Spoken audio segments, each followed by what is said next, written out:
හතර බීඩි කතාව. අහලා තියෙනනේ මෙහෙම කතාවක්. මේ හතර බීඩි කතාව කියන අපේ ජනබහට එකතු වෙන්න පාදක වෙච්ච ලස්සන කතාවක් තියෙනවා. අහන්නකො මේ කතාව. එක තරුණෙක් හිටියා මෙයාට අවශ්‍ය නැව දොම්පෙට යන්න. හැබැයි මෙයා දොම්පෙට යන පාර නිශ්චිතවම හරියටම දන්නේ නැහැ. ඒක නිසා මෙයා ওই පාර අහගෙන තමයි යන්නේ. ඉතින් කොහොම හරි අහගෙන ඇවිල්ලා ඒක හන්දියකට ආව. එතනින් එහාට තවදුරටත් පාර අහගන්න ඕනි කියලා හිතුණ කාගෙන් හරි ටිකක් අමතකයි දැන්.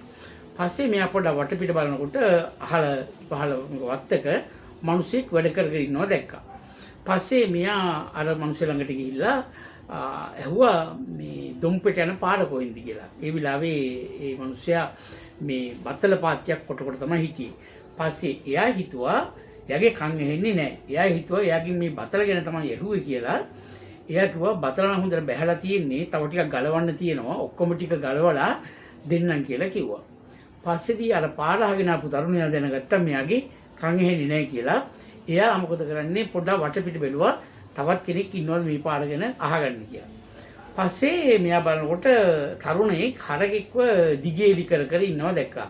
හරකව දිගේලි කරනවා කියන්නේ හරක ලණුවෙන් ගැට ගහන එකටනේ.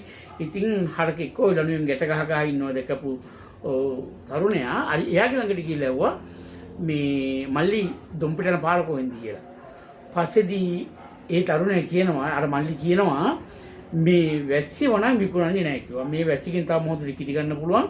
මෙයාව විකුණන්නේ නැහැ. ඔයාට වැස්සියෙක් ඕන නම් වෙන කොහෙන් හරි හොයලා ගන්න මෙයාව නම් විකුණන්නේ නැහැ කියලා කිව්වා.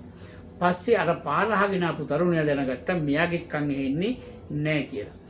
පස්සේ එයා පොඩ්ඩක් තවදුරටත් වටපිට බලද්දී ඒ ගෙදර ස්තෝප්පුවේ නැත්තම් පිලේ පැදුරක් වීවි ඉන්නවා දැක්කා.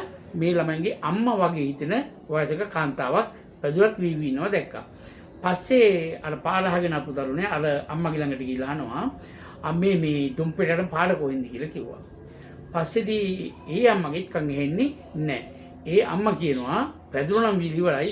ඒ වුණාට තම සායන් ටික දාලා ඉවර නෑ. සායන් ටිකක් දාලා හරි ගස්සලා දෙන්නම්. එතකම් පොඩ්ඩක් ඉන්න කියලා කිව්වා. ඒ තරුණයා දැනගත්තා මේ අම්මගේ කන් ඇහෙන්නේ නෑ කියලා. පස්සේ ඔය වෙලාවේ ඔය ගේ ඇතුලේ ඉඳලා තරුණියෙක් ආව එළියට. පස්සේ මේ පාර අහගෙන ආපු තරුණයා හිතුවා මෙයාගේ නම් පාර අහගන්න පුළුවන් වෙයි. මෙයාට වයසක් නෑ. මෙයාගේ පාර දැනගන්න පුළුවන් වෙයි කියලා මෙයා ඇහුවා නංගි මේ දොම්පිට යන පාර කොහෙන්ද කියලා ඇහුවා. පස්සේ තරුණිය කියනවා කපුටෙක් කිව්වාද මාව බලන තරුණෙක් එනවා කියලා. එහෙනම් ෂුවර් එකටම මේ එයා වෙන්නේ නැති ඇවිල්ලා තියෙන්නේ කියලා. මෙයා කියනවා අම්මයි තාත්තයි කැමති නම් අද වුණත් කසාදෙට ලෑස්ති කියලා කිව්වා. එතකොට අර තරුණයා බැලුවා මේ ගෙදර ඉන්නේ ඔක්කොම බීරෝ නැත්තම් කන් ඇහෙන්නේ නැති අය. මෙයාලත් එක්ක කතා කරලා වැඩ නැහැ කියලා මෙයා යන්න ගියා. පූර්වයේ කරුමෙකට අර ගෙදර හිටියේ 4 දිනාටම කන් ඇහෙන්නේ නැහැ. අදටත් අද අපේ සමාජයේ ඔය තේරුමක් නැති කතාවක්, අගක් මුලක් නැති කතාවක්, තේරුම් ගන්න බැරි කතාවක්, ඔය වගේ පැටලි සහිත කතාවක් අපිට ඇහුනම අපි කියනවා ඒක හරිම හතර බීරි කතාවක් නේ කියලා. ඔන්න ඔය කතාවත් එක තමයි ඔය හතර බීරි කතාව අපේ ජනවහරට එකතු වෙන්නේ. එහෙමනම් අදට මම නතර වෙන්නම්. එතෙක් පරිස්සමෙන් සතුටින් ඉන්න.